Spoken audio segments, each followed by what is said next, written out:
Assalamualaikum warahmatullahi wabarakatuh. Selamat pagi Pak. Mohon maaf atas keterlambatannya dalam pengumpulan tugas video untuk mata kuliah kimia bahan tugas besar 1 dan tugas besar 2. Pada kesempatan kali ini saya akan mencoba untuk menjelaskan dan mempresentasikan tugas besar 2 kimia bahan. Materi yang akan disampaikan yang pertama ada struktur kristal logam, yang kedua diagram fasa, kemudian perlakuan panas, dan pengaruh proses pembentukan dan anil, yang terakhir adalah mikro dan sifat mekanik logam. Masuk pada struktur kristal logam. Yang pertama, struktur atom terlebih dahulu. Konsep dasar atom. Atom terdiri atas inti yang dikelilingi oleh elektron. Inti tersusun atas proton dan neutron. Proton bermuatan positif, neutron bermuatan netral, dan elektron bermuatan negatif.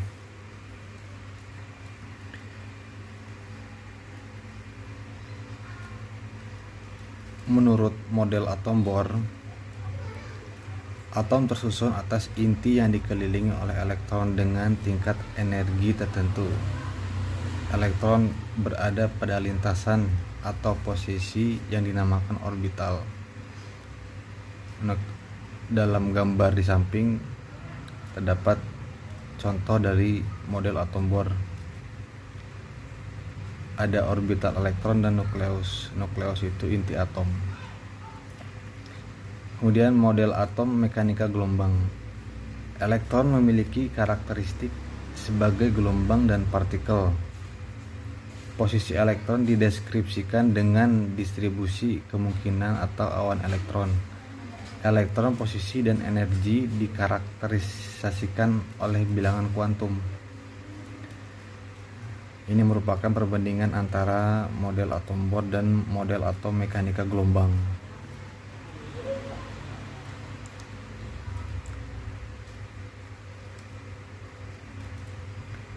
Masuk pada bilangan kuantum. Bilangan kuantum dinyatakan dengan 4 parameter. Ada nomor kulit, kemudian ada subkulit, kemudian yang ketiga ada banyaknya tingkat energi, dan yang keempat menunjukkan arah putaran elektron searah atau berlawanan dengan arah jarum jam.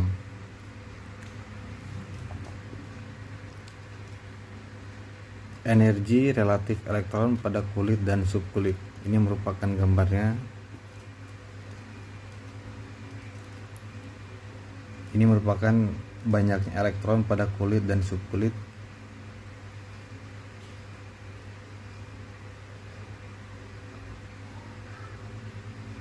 Sebagai contoh, nomor 1K itu dengan number of stage 1, subshellnya 2, pershellnya 2. Kemudian ikatan atom. Ikatan atom dapat diilustrasikan dengan menganalisis interaksi atom yang didekatkan dari jarak pisah yang jauh. Jika atom terpisah pada jarak yang jauh, maka interaksi dua atom tersebut diabaikan. Sedangkan jika jarak atom semakin dekat, maka terjadi gaya tarik dan tolak antara dua atom tersebut. Ini merupakan skema pengaruh jarak atom terhadap gaya dan energi antara dua atom. Tipe ikatan atom. Ada 3 ikatan primer pada bahan padat. Yang pertama ada ikatan ion. Ikatan ion ditandai dengan paduan antara unsur logam dan non-logam. Kemudian elektron valensi atom unsur logam diberikan ke atom unsur. Ini merupakan skema yang menggambarkan ikatan ion. Kemudian ada ikatan kovalen. Ikatan kovalen didefinisikan yaitu dua atom atau lebih melakukan sharing elektron. Ikatan kovalen dapat mempunyai ikatan yang sangat kuat seperti pada intan dan juga dapat lemah seperti bismut. Ini merupakan skema yang menggambarkan ikatan kovalen. Kemudian yang terakhir adalah ikatan logam. Elektron valensi tidak terikat kuat ke atom sehingga dapat bergerak bebas di seluruh logam. Ditemukan pada logam dan paduannya. Ini merupakan skema menggambarkan ikatan logam. Masuk pada pembahasan selanjutnya yaitu struktur kristal. Di dalam logam padat, atom itu tersusun secara teratur dan berulang dalam pola 3 dimensi. Seperti itu disebut dengan kristal. Struktur kristal ini berpengaruh terhadap sifat bahan. Untuk menjelaskan dan mendeskripsikan struktur kristal, atom dianggap sebagai bulatan bola padat yang memiliki diameter tertentu. Nah, ini merupakan contoh struktur kristal.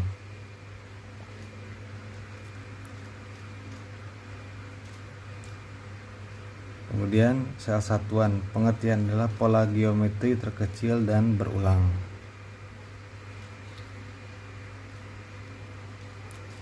Jadi ini satuan itu yang pertama ada FCC yaitu face center kubik. Kemudian ada BCC body center kubik. Yang ketiga adalah hexagonal close pack atau bisa disebut yang biasa disebut dengan HCP. Ini merupakan struktur kristal dari beberapa logam. Ada aluminium termasuk FCC, ada kadmium, kromium, kobalt, koper, gold. Dalam tabel ini terdapat juga atomic radiusnya, metalnya, terus jenis kristal strukturnya.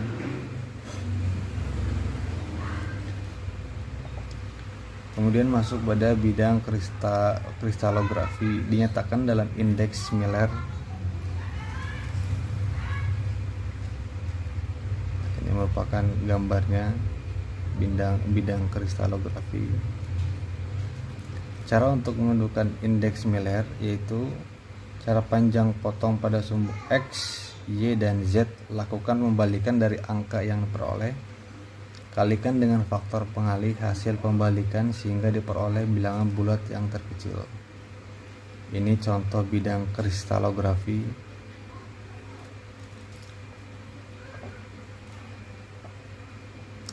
Arah kristalografi dinyatakan dalam U, V, W yang merupakan vektor. Pada struktur kristal atau sel satuan FCC dan HCP merupakan kristal susunan rapat. Jadi jika dideskripsikan dalam bidang, maka pusat atom pada bidang susunan rapat diberi label, maka susunan kedua kristal FCC dan HCP dapat digambarkan sebagai berikut. Ini merupakan susunan rapat FCC dan HCP.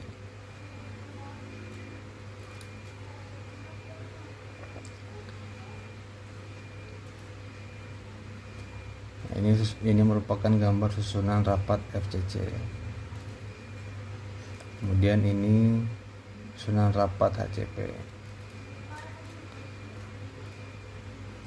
Masuk pada pembahasan yang selanjutnya. Butir. Butir adalah kumpulan sel satuan yang mempunyai orientasi kristal yang sama. Kebanyakan kristal logam padat tersusun atas sejumlah banyak butir, di mana bahan seperti ini disebut dengan polikristal. tahapan dalam proses pembukuan yang menggambarkan terbentuknya butir.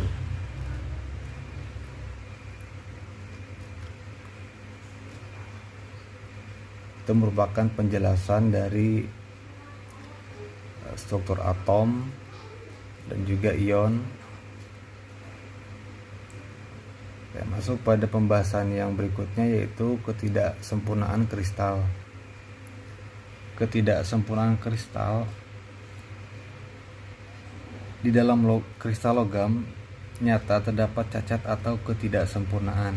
Keberadaan dari ketidaksempurnaan ini berpengaruh terhadap karakteristik bahan. Ada beberapa jenis ketidaksempurnaan kristal. Yang pertama ada kekosongan self, yang kedua ada sel interstitialis, kemudian ketidakmurnian, dislokasi, cacat, dan interparsial. Ini merupakan salah satu gambar dari cacat kekosongan atau self interstitial. Kemudian masuk pada cacat ketidakmurnian. Itu terbagi menjadi dua, ada interstisi dan substitusi. Ini merupakan gambarnya. Kemudian ada cacat dislokasi. Cacat dislokasi itu terbagi dua. Yang pertama ada dislokasi sisi dan dislokasi Uleger.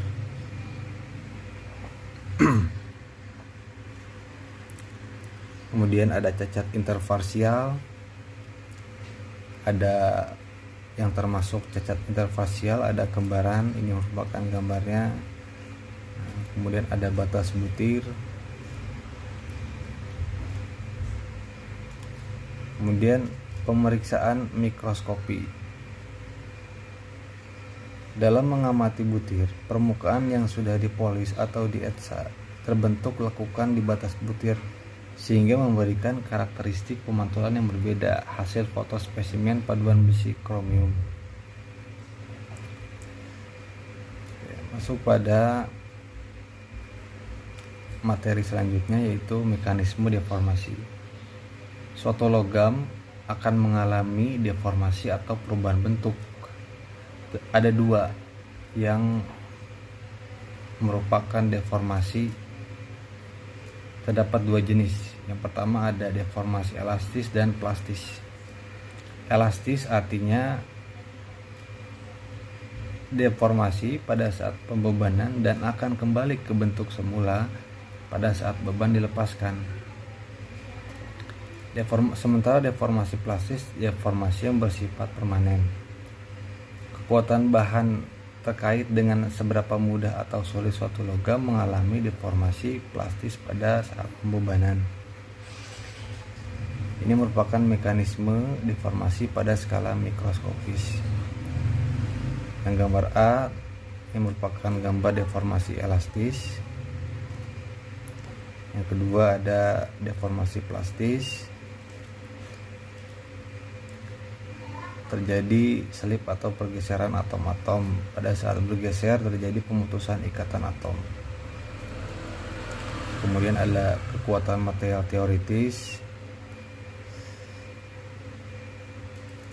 Ini rumus untuk menghitung kekuatan material teoritis.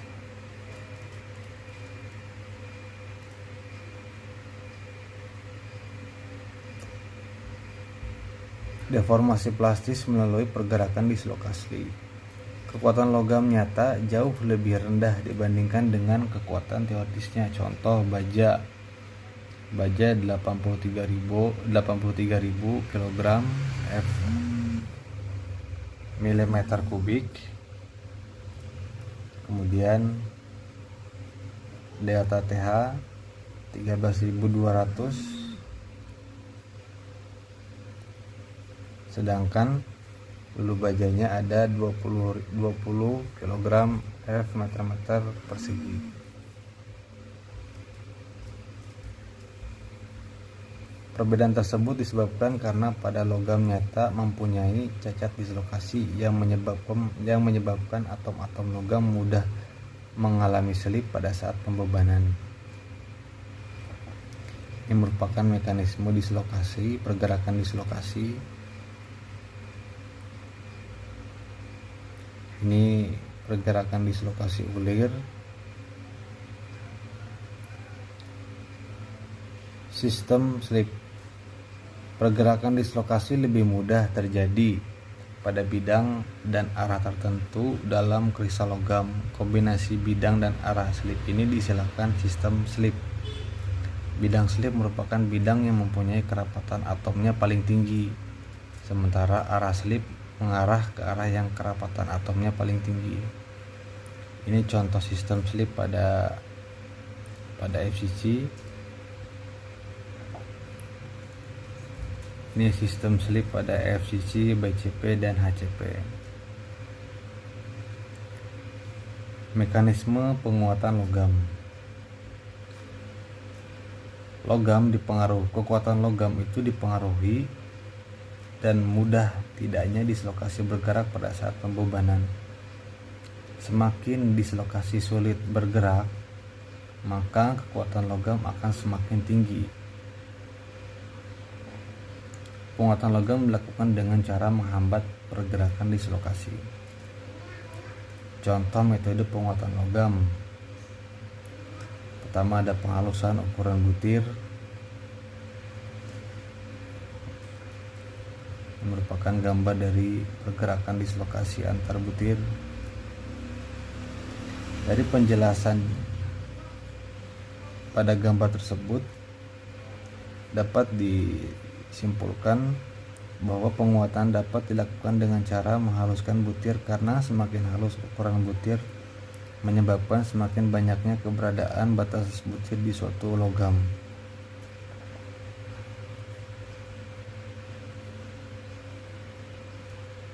Kemudian ada B, penguatan atau pengerasan regangan. Logam meningkat kekerasannya jika mengalami pengerjaan dingin deformasi plastis yang dilakukan di bawah temperatur rekristalisasi. Peningkatan kekerasan tersebut disebabkan karena pada saat pengerjaan dingin terjadi peningkatan jumlah dislokasi. Tingginya peningkatan kekuatannya dipengaruhi oleh besarnya deformasi plastis.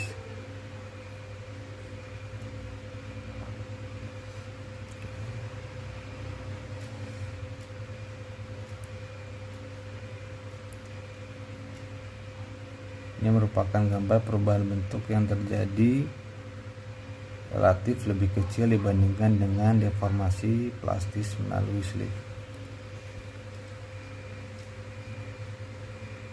Oke, sampai situ. Jadi mohon maaf Pak, untuk tugas besar 2 ini saya kumpulkan terlambat karena jujur saja dalam mengambil mata kuliah ini ada kesulitan gitu. Bukan dalam hal Bapak menyampaikan materi atau modul yang diberikan, tapi contoh saja ketika UAS kemarin ada kendala dalam hal tempat atau kampusnya, ada yang di Meruya dan juga yang di Warung Buncit. Jadi itu sangat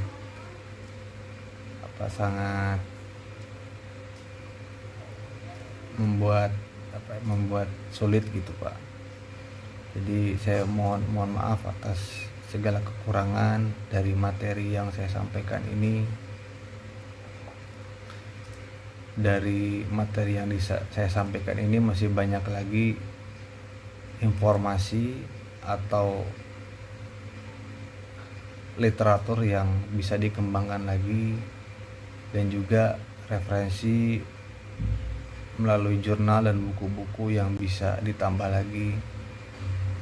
Mungkin sekian dari saya Pak. Terima kasih banyak atas kebaikan Bapak selama semester ini. Ucapan terakhir dari saya, wassalamualaikum warahmatullahi wabarakatuh.